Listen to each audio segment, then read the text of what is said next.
पूर्णमिदं पूर्णात् पूर्णमुदच्यते पूर्णस्य पूर्णमादाय पूर्णमेवावशिष्यते। ओम शांति शांति शांति। शंकरं शंकराचार्यं केशवं बादरायणं सूत्रभाष्य कृतौ वन्दे भगवन्तौ पुनः पुनः। ईश्वरो गुरुरात्मेति मूर्तिभेदविभागिने व्योमवद्व्याप्तदेहाय दक्षिणामूर्तये नमः। ओम शांति शांति शांति। श्री विद्यारण्य मुनि जी के द्वारा विरचित पंचदशी के अब षष्ठ प्रकरण पर विचार करेंगे। आरंभिक जो 5 प्रकरण थे वो विवेक प्रकरण, उसमें से तत्व विवेक प्रकरणम, और इसके बाद द्वितीय जो था पंचभूत विवेक प्रकरणम,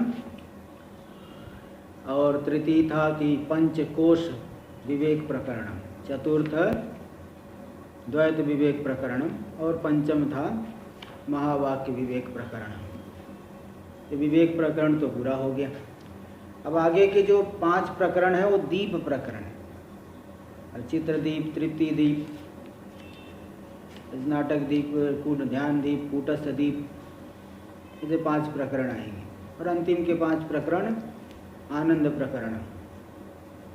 यहाँ पहले चित्रदीप जो प्रकरण है इसका आरंभ कर रहे हैं। यही 2 षष्ठ और सप्तम प्रकरण ही बहुत बड़े बड़े हैं। षष्ठ में 2 से 90 श्लोक है और सप्तम में तो 2 से 98 श्लोक। देखिए षष्ठम चित्रदीप प्रकरण। पहले इसके जो इनके शिष्य है रामकृष्ण जी, उनके द्वारा विरचित टीका है रामकृष्ण टीका। उस टीका में मंगलाचरण दे रहे हैं, 3 मंगलाचरण। इसको पहले देखिए। शुक्लांबरधरं विष्णुं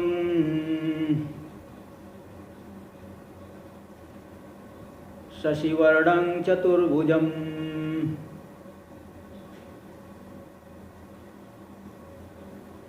प्रसन्नवदनं ध्यायेत्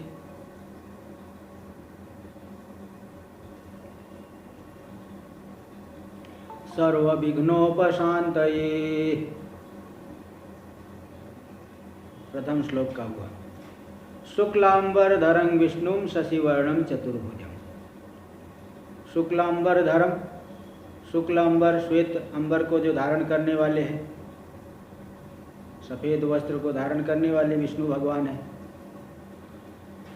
शुक्लांबरम धरतीति शुक्लांबर धर, धरतीति धर, शुक्लांबरम धरति, शुक्लांबरस्य धर इति शुक्लांबर धर तम। श्वेत वस्त्र को जो धारण करने वाले हैं, ऐसे जो विष्णु भगवान है। वे वेष्टि चराचरमिति विष्णु, जो संपूर्ण चराचर जगत को व्याप्त करके रखते हैं, वो हो गए विष्णु। तो शशि वर्ण, शशि यानी चंद्रमा के समान वर्ण वाले हैं, श्वेत वर्ण वाले हैं। शशिना वर्ण वर्ण वर्ण इति इव वर्ण, शशिना वर्ण इव वर्णो यस्य, चंद्रमा के वर्ण के समान ही जिनका वर्ण है, तो ऐसे ही शशि वर्ण। चतुर्भुजम, 4 भुजाओं वाले हैं, चतुर्भुजधारी है। ऐसे जो प्रसन्न वदन है, प्रसन्नम वदनम मुखम यस्य, प्रसन्न मुख वाले, ऐसे विष्णु को मैं ध्यान करता हूँ। किस लिए ध्यान करता हूँ? सर्व विघ्नोपशांतये, संपूर्ण विघ्नों की शांति के लिए। तो अहम देखो ये इस तरह अन्वय कर लेना। अहम सर्व विघ्नोपशांतये शुक्लांबरधरम शशिवर्णम चतुर्भुजम प्रसन्नवदनं विष्णुं ध्यायेत। अच्छा ध्यायेत, अच्छा आम नहीं लेना, आम क्योंकि ध्यायेत दे दी ना, ध्यान करे कोई भी जिज्ञासु पुरुष, क्योंकि प्रथम पुरुष है ना, इसलिए हम नहीं होगा। जिज्ञासु पुरुषः सर्वविघ्नोपशान्तये शुक्लांबरधरम शशिवर्णम चतुर्भुजम प्रसन्नवदनम ध्यायेत। ध्यान करें उनका, जिज्ञासु पुरुष ऐसे विष्णु भगवान का ध्यान करें। और दूसरा श्लोक दे रहे गणेश जी की स्तुति कर रहे हैं। गणेश जी जो है विघ्नों के ऊपर शासन करने वाले हैं, इसलिए मुख्य रूप से विघ्नों को दूर करने वाले वही है, तो इसलिए उनको भी उनकी वंदना द्वितीय श्लोक के द्वारा। यस्य स्मरण मात्रेण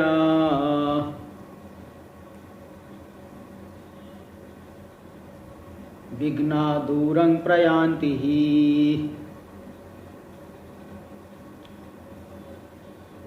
वंदेहं दन्तिवक्त्रं तं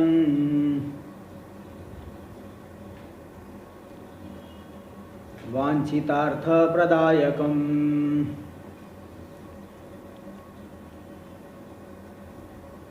यस्य स्मरण मात्रेण विघ्ना दूरम प्रयान्ति। ही पहले लगा दीजिए, ही यानी अस्मात्, क्योंकि जिसके स्मरण मात्र से संपूर्ण विघ्न बहुत दूर भाग जाते हैं, विघ्न का नामो निशान नहीं रह जाता।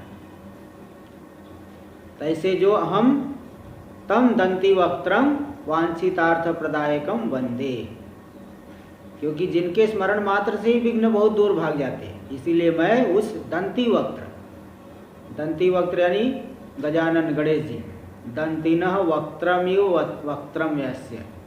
दंती यानी जो हाथी, दंती वो जो बाहर जो दांत है ना, उसको लेकर के, तो बहुत बड़े बड़े दांत जो बाहर है, तो वैसे तो दांत सभी के हैं, बिना दांत वाला तो नहीं है, लेकिन बाहर जो उनके दांत दिखते हैं इसलिए दंती कहते हैं। दंतास्य संति इति दौ दंतौ अस्य स्तः इति दंती। दो दांत जो है बाहर है, दिखते हैं सुंदर, वो दंती यानी हस्ती। तो दंतिना वक्त्रमिव वक्त्रम यस्य, हाथी के मुख के, वक्त्र यानी मुख, हाथी के मुख के समान है मुख जिसका। हाथी का मुख तो हाथी पे रहेगा, जैसे मेरा मुख मेरे यहाँ मेरे पर रहेगा। मेरे जैसा कोई दूसरा दिख रहा है तो मेरा मुख उसके यहाँ थोड़ी चला जाए, इसलिए मेरे मुख के समान मुख वाला। इसी प्रकार हाथी के मुख के समान मुख वाले जो है गणेश जी, तो दंती वक्त्र हो गए यानी गजानन, इसलिए गजानन कहते। गज से आननम यु आननम यस, वहाँ भी आनंद का अर्थ मुखी है।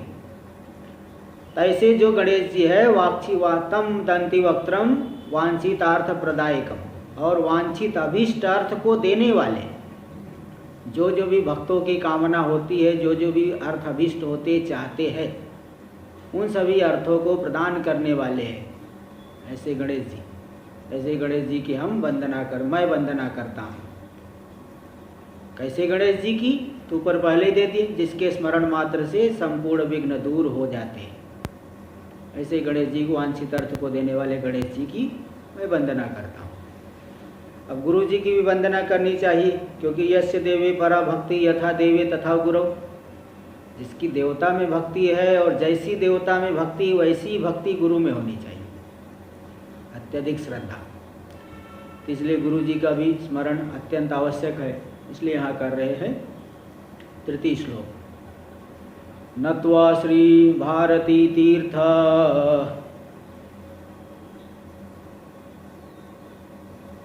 विद्यारण्य मुनीश्वरौ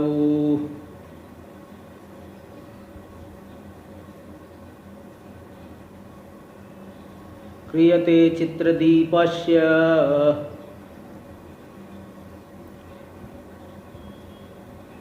व्याख्या तात्पर्य बोधिनी। नत्वा श्री भारती तीर्थ, श्री भारती तीर्थ विद्यारण्य मुनीश्वर नत्वा। यहाँ कर्ता अध्यार करना मया, मया ऐसा अध्यार करना। मया श्री भारती तीर्थ विद्यारण्य मुनीश्वर नत्वा चित्रदीपस्य तात्पर्य बोधिनी व्याख्या क्रियते। मेरे द्वारा श्री भारती तीर्थ जो हमारे गुरुदेव जी है और विद्यारण्य मुनीश्वर भी गुरुदेव है, उन दोनों ही गुरुवर्यों को मेरे द्वारा नमस्कार करके चित्रदीप नाम का ये जो प्रकरण है, उस चित्रदीप नाम के प्रकरण की जो व्याख्या है तात्पर्य बोधिनी, ये तात्पर्य को बोध कराएगी। बहुत ज़्यादा शब्दार्थ आदि नहीं, ये बहुत बड़ी टीका नहीं है, संक्षेप में लिखे है, बहुत तात्पर्य ग्राहिणी टीका है। और भी बड़ी बड़ी टीकाएँ मिल जाएंगी आपको, लेकिन ये तात्पर्य आपको सरल शब्दों में ये रामकृष्ण जी की टीका देती है। तो ये जो तात्पर्य बोधिनी, तात्पर्य का बोध कराने वाले, ये जो है हमारे गुरुदेव क्या कहना चाहते, ग्रंथकार तो वही है। देखो तात्पर्य किसे कहे, वक्तुर इच्छा तात्पर्य, वक्ता क्या कहना चाहता है उसे कहते हैं तात्पर्य। अब ये उन्हीं से साक्षात पढ़े हैं, अब उनसे अच्छा जो है कौन, इनसे अच्छा कौन जान पाएगा। गुरु जी जिससे साक्षात पढ़े वही ग्रंथ लिखे, जो तात्पर्य को अच्छी तरह से जानते हैं। तात्पर्य बोधिनी टीका मेरे द्वारा की जा रही है चित्रदीप की व्याख्या। ये जो चित्रदीप प्रकरण है, इसका जो मूल मंत्र है, ऐसा कुछ विद्वान लोग लिखते हैं कि चित्रम इव मिथ्या मनोरमम। एक मैत्रायणी उपनिषद में चित्रपट दृष्टांत आया है, चित्रम इव मिथ्या मनोरमम, जैसे चित्र मिथ्या मनोरम दिखता है पट पे, तो उसी के आधार, उसी दृष्टांत को आधार बना करके ये चित्रदीप नाम का प्रकरण यहाँ पे आरंभ कर रहे हैं। तो इसी वही बात है। तो अब यहाँ तो नहीं दी है टीका में, लेकिन अन्य टीकाकार ऐसा लिखे हैं कि चित्रम यो मिथ्या मनोरमम, इस वाक्य को ही आधार बना के चित्रपट दृष्टांत ले करके ये प्रकरण आरंभ किए। टीका में देखिए आगे, चिकीर्षितस्य ग्रंथस्य निष्प्रत्यूह परिपूरणाय। जो चिकीर्षित ग्रंथ है, जिसको करना चाहते विद्यारण्य मुनीश्वर है, ग्रंथ लिख रहे हैं, तो 5 अध्याय तक तो लिख लिए हैं, 5 प्रकरण आ गया। अब 6ठ प्रकरण आगे लिख रहे, दीप प्रकरण लिखना आरंभ कर रही। तो चिकीर्षित जो ग्रंथ है, कर्तुमिष्ट यानी जिसको हम करना चाहते हो उसको कहते चिकीर्षित। चिकीर्षा करने की इच्छा, उसका जो विषय है वो चिकीर्षित।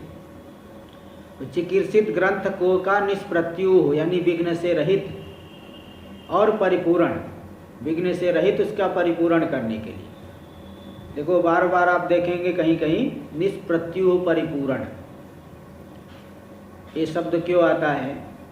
क्योंकि जो नैयायिक लोग मानते हैं, नैयायिक लोग जो है उसमें से भी प्राचीन नैयायिक लोग ये मानते हैं कि मंगलाचरण करने से ग्रंथ परिपूर्ण होता है, पूर्ण होता है, ग्रंथ की परिसमाप्ति होती है। और नवीन लोग कहते हैं कि नहीं, मंगलाचरण करने से विघ्न का ध्वंस होगा, ग्रंथ की परिसमाप्ति तो हमारी प्रतिभा आदि से होगी। अब पता चला केवल ज़्यादा कुछ पता नहीं, मालूम नहीं, केवल मंगलाचरण ही करके रख दिया। अब प्रतिभा अगर आदि प्रतिभा नहीं है तो कैसे ग्रंथ कर पाएगा? 2-4 श्लोक मंगलाचरण के प्रकारेण बना लिया, तो ऐसे केवल मंगलाचरण करने से ग्रंथ की परिसमाप्ति नहीं हो जाती है, प्रतिभा होनी चाहिए। इसलिए तो यहाँ जो है जगह जगह आपको ये मिलेगा, दोनों को साथ में, दोनों मतों को लेकर के निष्प्रत्यूह परिपूर्ण। निष्प्रत्यूह, प्रत्यूह यानी विघ्न, निष्प्रत्यूह यानी विघ्न के अभाव से युक्त होकर के जो परिपूर्ण है। तो विघ्न का अभाव प्राय नवीन लोग मानते हैं और ग्रंथ की परिपूर्ण परिसमाप्ति प्राचीन लोग मानते हैं। तो दोनों मत देखो आगे, विघ्न से रहित ग्रंथ के परिपूर्ण के लिए निष्प्रत्यूह परिपूर्ण, दोनों मत आ गया ना, प्राचीन नवीन दोनों। एक कह रहा है कि निष्प्रत्यूह यानी विघ्न का अभाव होता है, दूसरा कहता है नहीं, मंगलाचरण करने से ग्रंथ की परिसमाप्ति होती। तो दोनों मतों को लेकर के प्राय करके आप देखेंगे जगह जगह निष्प्रत्यूह परिपूर्ण, तो दोनों ही आ गया, विघ्न का अभाव भी होगा, ग्रंथ की परिसमाप्ति भी होगी। तो चिकीर्षित ग्रंथ के विघ्न के अभाव से युक्त होकर के परिपूर्ण करने के लिए परमात्मनि इति पदेन, परमात्मनि ये जो पद प्रथम श्लोक में परमात्मनि पद आएगा, इस परमात्मा परमात्मा पद लिखने के लिए, बोलने के लिए सोचना तो पड़ेगा। जो आप कुछ बोलोगे तो सोच के बोलोगे। आपको परमात्मा बोलना है समझाने के लिए, ऊपर ऊपर से नहीं बोलना है। कुछ भी हो बोलोगे तो सोच के बोलोगे। तो परमात्मा बोलोगे तो उसका चिंतन तो होगा कि नहीं। तो ये जो परमात्मा पद यहाँ श्लोक में लिखे हैं, तो इस परमात्मनि इति पदेन इष्ट देवता तत्वानुसंधान लक्षणम मंगलम आचरण। परमात्मनि इस पद के द्वारा इष्ट देवता तत्व के अनुसंधान, उनका स्मरण रूपी मंगल, क्योंकि उन्होंने परमात्मनि पद कह रहे हैं यानी उसका स्मरण करके कह रहे हैं। तो परमात्मनि इस पद के द्वारा इष्ट देवता तत्व का अनुसंधान, जो स्मरण रूपी जो मंगल है, उस मंगलम आचरण, उस मंगल को करते हुए अस्य ग्रंथस्य वेदांत प्रकरणत्वात्, यह जो ग्रंथ है वेदांत का प्रकरण ग्रंथ, इसलिए तदीयैरेव विषयादिभिः तद्वत्ता सिद्धिं मनसि निधाय। अब आगे कहोगे कि जो है मंगलाचरण कर रहे हो तो कम से कम अनुबंध चतुष्टय तो बोल दो कि भाई अधिकारी कौन है, विषय कौन है, प्रयोजन क्या है, संबंध क्या है, ये भी बताना चाहिए। लेकिन यहाँ तो नहीं बताए हैं। तो जिस मंगलाचरण में बिना अनुबंधम ग्रंथादो मंगलम नैव शिष्यते, संबंधश्चाधिकारी च विषयस्य प्रयोजनम बिना अनुबंधम ग्रंथादो मंगलम नैव शिष्यते। संबंध, अधिकारी, विषय, प्रयोजन, ये जो अनुबंध चतुष्टय है, इन चारों अगर मंगलाचरण में नहीं है तो जो मंगलाचरण ज़्यादा प्रशंसनीय नहीं माना जाता। तो यहाँ तो नहीं दिए हैं, तो बोल रहे नहीं, ये जो ग्रंथ है वेदांत का प्रकरण ग्रंथ है, इसलिए वेदांत के जो अनुबंध चतुष्टय है, उन्हीं अनुबंध चतुष्टयों से यहाँ भी अनुबंध चतुष्टयवत्ता की सिद्धि हो जाएगी। इसलिए दे रही, देखिए पंक्ति दे दी, अस्य ग्रंथस्य वेदांत प्रकरणत्वात् तदीयैरेव विषयादिभिः तद्वत्ता सिद्धि। उन्हीं वेदांतों के ही, वेदांत के ही विषय आदि से ही इस ग्रंथ के भी विषय आदि की सिद्धि हो जाएगी। उस तद्वत्ता सिद्धि मनसि निधाय, इस सिद्धि को, निश्चय को मन में रख करके सबसे पहले तो ये मन में रख करके अध्यारोपापवादाभ्याम निष्प्रपंचम प्रपच्यते इति न्यायम अनुसृत। वेदांत में न्याय है, इसको वेदांत की कुंजी बोलते हैं। चाबी होती है ना, चाबी से लॉक खुल जाता है। ऐसे ही अध्यारोपापवाद न्याय को समझ लोगे तो वेदांत की गुत्थियाँ जो है सुलझ जाएगी, वेदांत की जो गांठें है सुलझ जाएगी, वेदांत के मर्म को आप समझ लोगे। तो अध्यारोपापवादाभ्याम निष्प्रपंचम प्रपंचते, अध्यारोप और उपवाद के द्वारा निष्प्रपंच ब्रह्म का विस्तार किया जाता है, उनका जो है निरूपण किया जाता है। ये एक श्लोक का आधा है, और आधा है शिष्याणां बोध सिद्ध्यर्थं विद्वद् भी कल्पितः क्रमः। उत्तरार्ध में शिष्यों को बोध की सिद्धि के लिए विद्वानों के द्वारा क्रम की कल्पना की गई। तिथि न्यायम अनुसृत, ये जो अध्यारोपापवाद न्याय है, इस न्याय को देखो 1 नंबर टिप्पणी में भी दे दिए।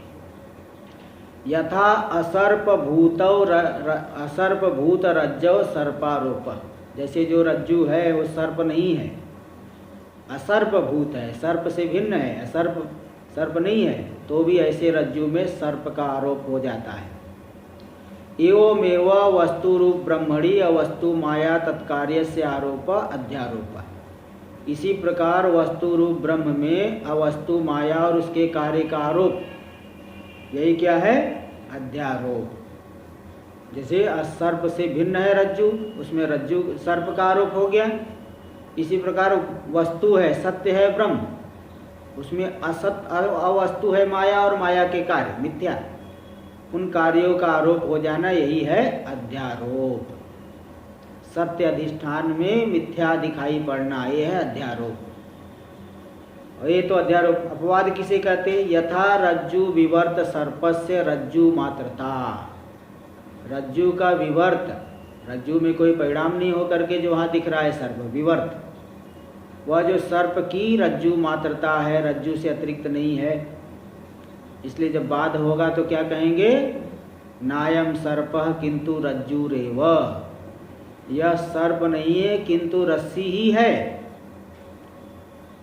इसी प्रकार तो जैसे रज्जु के विवर सर्प है और रज्जु मात्र है, रज्जु मात्रता है, तथा अवस्तु रूप अविद्या प्रपंचस्य, इसी प्रकार अवस्तु रूप जो अविद्या का प्रपंच है, विस्तार है, वस्तु मात्रता, वस्तु ब्रह्म मात्र रह जाना, सर्वम खलविदम ब्रह्म नेति नेति अस्थूलम अनडु आरस्वम दीर्घम।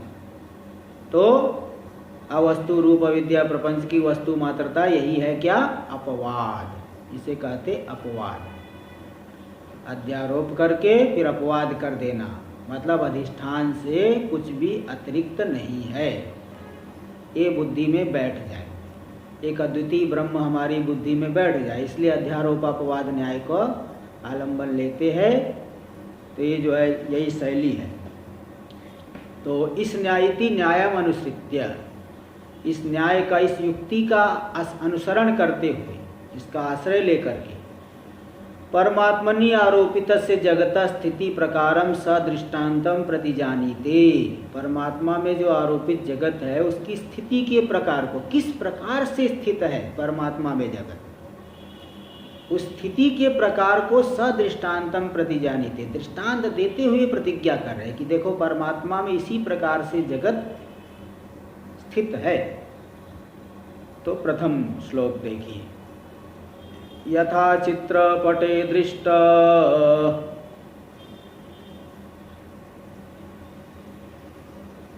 मवस्थानं चतुष्टयम्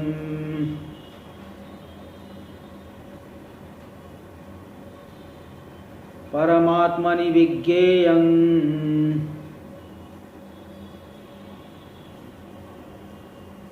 तथावस्था चतुष्टयम्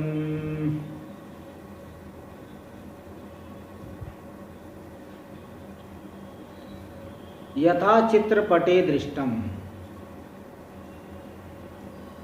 चित्रपट यानी चित्रे निर्मित पट इति, नहीं चित्रयुक्त पट इति चित्रपट, चित्र से युक्त जो पट है, चित्र वाला पट, उसे चित्रपट कहेंगे। तो चित्र यथा चित्रपटे दृष्टम अवस्थायानाम चतुष्टयम, जैसे चित्र में अवस्थाओं का चतुष्टय, चार के समुदाय को कहते चतुष्टय, चार का समुदाय। तो अवस्थाओं के चार का समुदाय मतलब चार अवस्थाएं, चार, जैसे चित्रपट में चार अवस्थाएं देखी गई है, दृष्टांत। तथा परमात्मनि अवस्था चतुष्टयम विज्ञेयम, इसी प्रकार परमात्मा में भी चार अवस्थाएं जाननी चाहिए। दृष्टांत के द्वारा आप देखो दिखा देंगे। तो चार अवस्थाएं स्वयं बता रहे हैं, देखिए क्या क्या अवस्थाएं हैं बता देंगे, अगले श्लोक में आ जाएगा। यथा इति चित्रपटे यथा वक्ष्यमाणानाम अवस्थानाम चतुष्टयम, चित्रपट में जैसे चार अवस्थाएं हैं आगे बताई जाने वाली है। तथैव परमात्मन्यपि, इसी प्रकार परमात्मा में भी वक्ष्यमाण अवस्था चतुष्टयम ज्ञेयम, आगे कही जाने वाली चार अवस्थाएं जाननी चाहिए। देखो अध्यारोप दिखा रहे, ये चार अवस्थाएं जाननी चाहिए। किम तद, हाँ बोलिए क्या करें? वक्ष्यमाण मतलब आगे जो कहे जा रहे हैं, हाँ जो आगे कहे जाएंगे उसको कहेंगे वक्ष्यमाण। अभी कहा जा रहा है तो उसे कहेंगे उच्चमान, उच्चमान। और जो कह दिया गया है उसे कहेंगे उक्तम, उक्तम यानी कह दिया गया, उच्चमान यानी अभी कहा जा रहा है, वक्ष्यमाण मतलब आगे कहा जा रहा है, आगे कहा जाएगा भविष्य में, आगे मतलब अभी अगले श्लोक में, अभी एकदम नजदीक में। तो देखिए चित्रपटे यथा वक्ष्यमाणानाम अवस्थानाम चतुष्टयम, चित्रपट में जैसे आगे कही जाने वाली चार अवस्थाओं है, अवस्थाओं का चतुष्टय है। तथैव परमात्मनि मन्यपि वक्ष्यमाण अवस्था चतुष्टयम ज्ञेयम, इति। इसी प्रकार परमात्मा में भी आगे कहे जाने वाली 4 अवस्थाएं जाननी चाहिए। किम तद अवस्था चतुष्टयम किम, अवस्थाओं के 4 का समुदाय, 4 अवस्थाएं कौन कौन है, जरा अच्छे से बताइए। इत्याकांक्षायाम, ऐसी आकांक्षा होने पर, इच्छा जानने की इच्छा होने पर, दृष्टांत दाष्टान्तिकयोर उभयोरपि अवस्था चतुष्टयम क्रमेण उद्दिशति, दृष्टांत और दाष्टान्तिक दोनों में ही 4 अवस्थाओं को क्रम से उद्दिशति, उद्दिशति मतलब नामना निर्दिशति, पहले नाम के द्वारा निर्देश करेंगे, अगले श्लोकों में बताएंगे उसको। उद्दिशति मतलब नामना निर्दिशति, नाम से निर्देश कर रहे, जैसे नाम से आप लोगों का नाम बोले तो नाम का निर्देश, और फिर बताएंगे नहीं ऐसे है, पहले नाम सबका लेके बता दिए इतने लोग हैं, कौन कैसा है, तो फिर आगे निरूपण करेंगे। तो इसको नाम के द्वारा जो निर्देश करेंगे उसको कहते हैं उद्देश्य। तो अवस्था चतुष्टयों को क्रम से उद्देश्य कर रहे हैं, मतलब नाम के द्वारा उसका निर्देश कर रहे हैं, दोनों जगह दृष्टांत दाष्टान्तिक दोनों में। द्वितीय श्लोक देखिए। यथा धौतो घट्टितश्च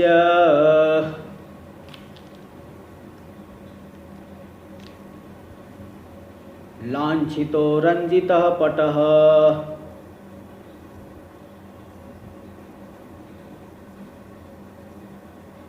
चिदंतर्यामी सूत्रात्मा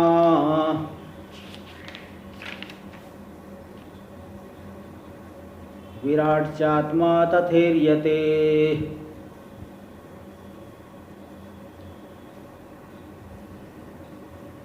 यथा धौतो घट्टितश्च, जैसे जो चित्रयुक्त पट है उसकी 4 दशाएं होती हैं। धौत, धौत पट, धौत यानी जो जिसमें कोई रंग आदि नहीं चढ़ाया गया, एकदम साफ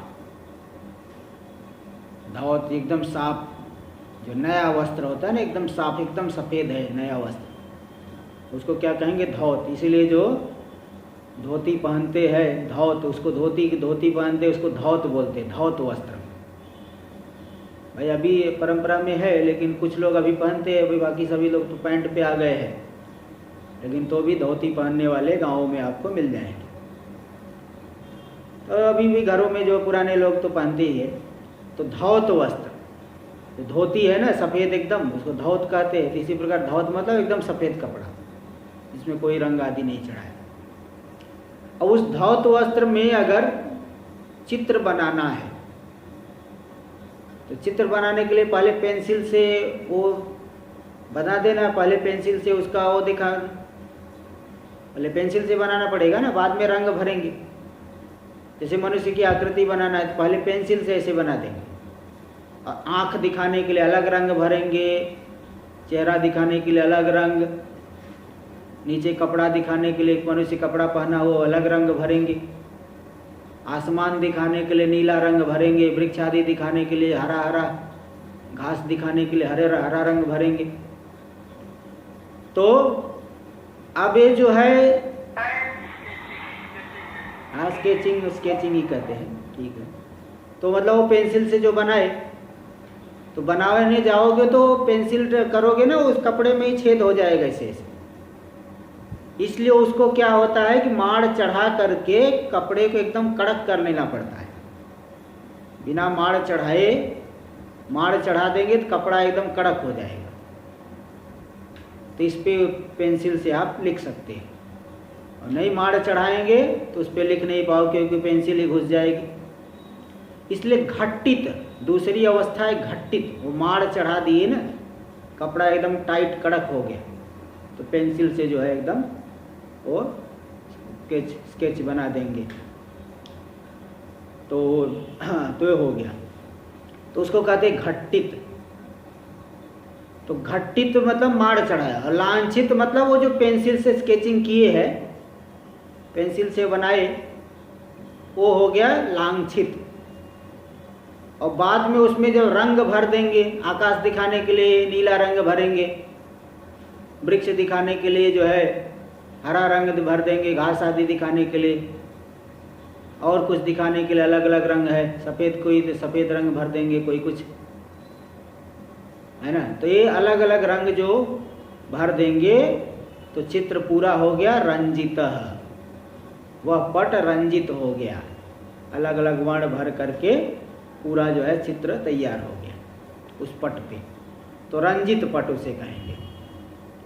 ते जैसे 4 अवस्थाएं है चित्रपट की, इसी प्रकार दाष्टान्तिक में आ जाइए। चिद अंतर्यामी सूत्रात्मा विराट चात्मा तथेर्यते, इसी प्रकार जो शुद्ध है वह है शुद्ध चिद, चिदात्मा, शुद्ध आत्मा जो सबको सत्ता स्फूर्ति देने वाला है। वही चिदात्मा माया से विशिष्ट हो करके जगत बनाना है तो बिना उपाधि के तो बना नहीं सकते।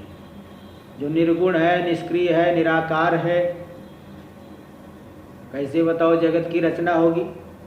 तो वही परमात्मा जब उपाधि के रूप से माया को, कल्पित माया को ग्रहण करते हैं तो माया विशिष्ट हो गए अंतर्यामी, जिसको ईश्वर कहते हैं।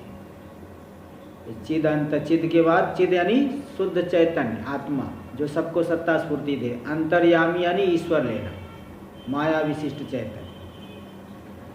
और तीसरे है सूत्रात्मा।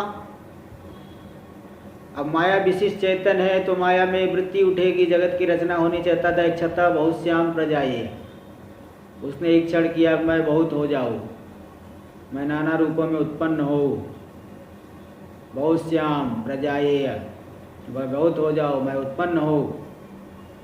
तो फिर इसके बाद आकाश आदि के क्रम से जगत की रचना हो जाएगी। आकाश आदि के क्रम से 5 भूत पहले उत्पन्न हुए, 5 भूतों से जो सब सूक्ष्म शरीर के अवयव है, 5 कर्मेंद्री, 5 ज्ञानेंद्री, 5 प्राण, मन, बुद्धि, ये सब जो बन गया समष्टि सूक्ष्म शरीर। उस समष्टि सूक्ष्म शरीर से विशिष्ट जो आत्मा हुआ सूत्रात्मा, हिरण्यगर्भ, तीसरी अवस्था। और वही जब स्थूल सृष्टि हो गई, पंचीकरण हो करके स्थूल भूत भौतिक जगत बन गया, नाना प्रकार के शरीर बन गए, लोक बन गए, अन्न बन गए, तो ये सब जब बन गए समष्टि स्थूल प्रपंच हो गया। उस समष्टि स्थूल प्रपंच में अभिमान करने वाले चैतन्य का नाम हो गया विराट। इसको कहते हैं वैश्वानर भी कहते हैं, विराट कह सकते हो, वैश्वानर भी कह सकते हो। ते 4 देखो, परमात्मा में भी 4 अवस्था है। पहला तो है शुद्ध, दूसरा माया विशिष्ट होकर के अंतर्यामी जिसको ईश्वर कहते हैं, तीसरा समष्टि सूक्ष्म शरीर वाल से विशिष्ट होकर के उसमें अभिमान करके सूत्रात्मा कहे जाते हैं, चौथा हो गए विराट आत्मा, है ना, विराट आत्मा वैश्वानर। तथा उसी प्रकार जैसे दृष्टांत में तथा ईर्यते, इसी प्रकार आत्मा कहा जाता है। तो दृष्टांत दृष्टांत टीका में देख लीजिए। यथा इति। हाँ जी बोलिए। तो मतलब ब्रह्म की 4 अवस्थाएं, एक शुद्ध अवस्था, फिर समष्टि कारण शरीर अभिमानी, फिर समष्टि स्थूल शरीर अभिमानी, समष्टि सूक्ष्म शरीर अभिमानी, तीसरे नंबर में समष्टि सूक्ष्म शरीर। हाँ वही 4 है। हाँ देख लीजिए टीका में। यथा धौतः, यथा इति धौतः, घट्टितः, लांछितः, रंजितः इत्येवं प्रकाराश चतस्रो अवस्था यथा चित्रपटे उपलभ्यन्ते। धौत यानी शुद्ध जो है एकदम साफ वस्त्र, घट्टित यानी जो माड़ चढ़ा दिया गया है, चावल का माड़ चढ़ा देते हैं। आजकल कुछ नई प्रक्रिया बनाए हो तो मैं बता नहीं सकता, चावल का माड़ सुना हो, वो चढ़ाते हैं। घंटी घट्टित। लांछित, लांछित मतलब उसमें जो स्केचिंग कर दिए, पेंसिल से बना दिए। और रंजिता मतलब वर्ण जो है भर दिए।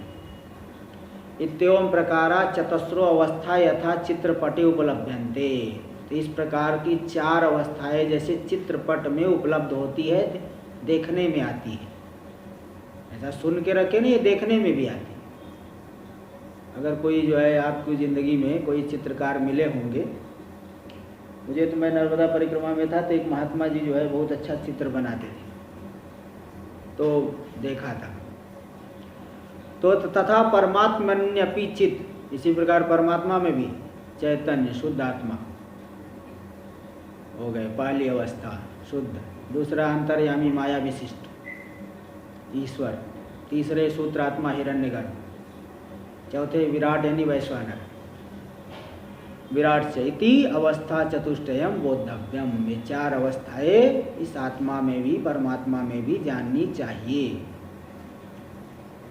दृष्टांत स्थितानाम अवस्थानाम स्वरूपम क्रमेण व्युत्पाद्यते। दृष्टांत में जो चित्रपट की 4 अवस्थाएं हैं, चित्रयुक्त पट की, उस 4 अवस्थाओं को के स्वरूप को क्रम से बता रहे। क्योंकि अभी तो यहाँ ग्रंथकार ने धौतः, घटितः, लांछितः, रंजितः लिख तो दिया, लेकिन इसका अर्थ तो नहीं मालूम ना। मैंने तो बता दिया, लेकिन यहाँ पे ग्रंथकार तो बताएंगे ना। ग्रंथ के आधार पे मैं भी बता रहा हूँ। तो ग्रंथकार देखिए 4 अवस्थाओं के स्वरूप को अगले श्लोक में दिखा रहे। दृष्टांत वाला दार्ष्टान्तिक में फिर 4th श्लोक में आएगा। 3 श्लोक देखिए। क्रमेण व्युत्पादे, क्रम से व्युत्पादन कराते मतलब बोध कराते। 3 श्लोक। स्वतः शुभ्रोत्र धौतः स्याद्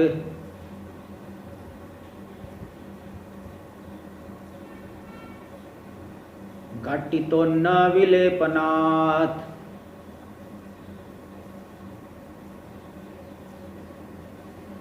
मत्स्याकारैर्लांछितः स्याद् रंजितो वर्णपूरणात्। देखिए अत्र दृष्टान्ते 4 अवस्थाओं के मध्य में स्वतः शुभ्रो धौतः स्यात्। जो वस्त्र स्वतः ही शुभ्र है, एकदम सफेद है, स्वच्छ है, नया कपड़ा, इसमें कोई रंग नहीं है, उसे कहेंगे धौत वस्त्र। इसलिए धोती को पहनते हैं, जो धोती कहते हैं हिंदी में, तो धौत जो है, धौत वस्त्र संस्कृत में है। और घटितो अन्न विलेपना, उसी में माड़ चढ़ाना पड़ेगा, नहीं तो स्केचिंग नहीं कर पाओगे, पेंसिल घुस जाएगी उसके अंदर। इसलिए अन्न का विलेपन कर देंगे, यानी चावल का माड़ जो है उसके ऊपर चढ़ा देंगे, एकदम टाइट हो जाएगा, कड़क, दृढ़ मतलब अच्छा हो जाएगा। तो उस पर तो इसको अन्न का विलेपन करने से घटित हो गया। दूसरी अवस्था हो गई घटित अवस्था। मत्स्याकार लांछित, मछी स्याही के आकारों से जब लांछन कर दी, स्केचिंग कर दिए, स्केच बना दिए, स्याही के आकार से जो है लांछन कर दिए, वो खींच दिए। पहले उसका कैसे मनुष्य की आकृति खींच दिए, हिरण की आकृति खींच दिए, पहाड़ की आकृति खींच दिए, वृक्ष की आकृति खींच दिया आपने। सामान्य रूप से ऐसे खींच देंगे, बाद में वर्ण उसमें भरेंगे। ते मत्स्य आकार स्याही के आकार से जब लांछित हो गया, हाँ, लांछित 3य अवस्था आ गई। ऐसे ही छोड़ देगा तो नहीं पहचान पाए कोई कि कहाँ क्या है। मनुष्य दिख जाएगा लेकिन अन्य नहीं जान पाएंगे क्या है। रंजितो वर्ण पूर्णा, अब उसी में रंग भर देगा, प्रत्येक में अलग अलग थोड़ा थोड़ा, जैसा मतलब उसके जैसा दिखना चाहिए, उसके जैसा दिखे ना व्यक्ति को। कई कई इतने सजीव चित्र बनाते हैं कि बिल्कुल ऐसा लग रहा उछल रहा है हिरन।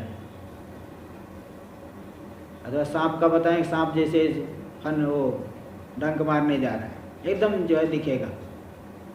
तो मछली के आकार वो जो है वर्ण नाना प्रकार के वर्ण उसमें भर देंगे तो रंजित हो गया, वही रंजित पट हो गया, पूरा कंप्लीट पूरा हो गया। टीका में देख लीजिए। स्वतः इति अत्र मतलब आसु अवस्थासु मध्य, इन 4 अवस्थाओं के बीच में स्वतः मतलब अन्य द्रव्य के संबंध के बिना। अन्य द्रव्य का संबंध तो कई संबंध करना पड़ेगा, माड़ चढ़ाना पड़ेगा, हाँ, स्याही आदि, और जो है वर्ण भरना पड़ेगा। तो किसी भी द्रव्य अन्य द्रव्य के संबंध के बिना जो स्वच्छ वस्त्र है, एकदम साफ है, सफेद है, वो शुभ्र वस्त्र को कहते धौता इति उच्यते, धौत वस्त्र कहते हैं। और अन्य न लिप्तो, अन्न का लेपन कर दिए, माड़ चढ़ा दिए तो घटित हो गया, टाइट हो गया ना, घटित, सूखने के बाद टाइट हो जाएगा। मशीमय आकार युक्तो लांछित, और स्याही वाले आकारों से युक्त हो गया, नाना प्रकार की वो पेंसिल से खींच दिए, स्केच बना दिए, तो उसे कह देंगे लांछित वस्त्र। और केवल इतना ही नहीं, फिर आगे यथा योग्यम वर्णे पूरित, यथा योग्य भाई, ऐसा नहीं कि कहीं आकाश दिखाना है तो लाल रंग भर दिए, और वृक्ष दिखाना है तो कोई काला रंग कर दिए, ऐसा नहीं है, यथा योग्य। अब वृक्ष में सफ़ेद पुष्प दिखाना है तो सफ़ेद रंग भरना पड़ेगा वहाँ, कुछ लाल रंग का फल दिखाना है तो भले वहाँ लाल रंग भर दीजिए। तो जिसका जैसा वर्ण होता है उसी प्रकार के यथा योग्य वर्ण के द्वारा पूरित हो जाने पर वही वस्त्र कहा जाएगा रंजित, रंजित हो गया। ये तो हो गया दृष्टांत। मतलब कलर वही, कलर वही, वर्ण मतलब कलर ही है। इतना तो सब लोग जानते हैं, ऐसी तो कोई बात नहीं है। वर्ण का मतलब कौन नहीं जानता, इसके बीच में पूछ के देख लो, कौन नहीं जानता, सभी जानते हैं। आगे हम लोग कल करेंगे। ओम पूर्णमदः पूर्णमिदं पूर्णात् पूर्णमुदच्यते पूर्णस्य पूर्णमादाय पूर्णमेवावशिष्यते। ओम शांति शांति शांति। शंकरं शंकराचार्यं केशवं बादरायणं सूत्रभाष्य कृतौ वंदे भगवन्तौ पुनः पुनः। ईश्वरो गुरुरात्मेति मूर्तिभेदविभागिने व्योमवद्व्याप्तदेहाय दक्षिणामूर्तये नमः। ओम शांति शांति शांति।